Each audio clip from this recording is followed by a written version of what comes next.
جمعے کے دن جس قبولیت والی گھڑی کی امید کی جاتی ہے اسے عصر کے بعد سے سورج غروب ہونے تک تلاش کرو۔ پیارے نبی نے ارشاد فرمایا، جمعے کے دن غسل کرنا ہر بالغ مسلمان پر واجب ہے، اور یہ کہ وہ مسواک کرے، اور اگر خوشبو دستیاب ہو تو وہ بھی لگائے۔ پیارے نبی نے ارشاد فرمایا، جو فجر کی نماز ادا کرتا ہے وہ اللہ پاک کی امان میں ہوتا ہے۔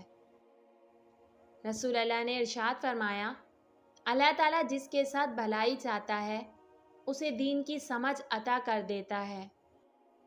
پیارے نبی نے ارشاد فرمایا، لوگ جمعہ چھوڑنے سے باز آ جائیں، ورنہ اللہ تعالیٰ ضرور ان کے دلوں پر مہر لگا دے گا، پھر وہ یقیناً غافل لوگوں میں سے ہو جائیں گے۔ پیارے نبی نے ارشاد فرمایا، تمہارے دنوں میں سب سے زیادہ فضیلت والا دن جمعے کا دن ہے، پس تم اس دن میں مجھ پر کثرت سے درود بھیجا کرو، اس لیے کہ تمہارا درود مجھ پر پیش کیا جاتا ہے۔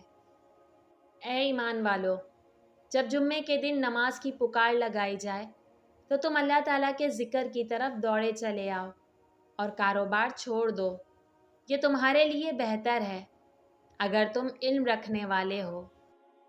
پیارے نبی نے ارشاد فرمایا، جس نے مجھ پر ایک بار درود بھیجا اللہ تعالیٰ اس پر 10 بار رحمت نازل فرمائے گا۔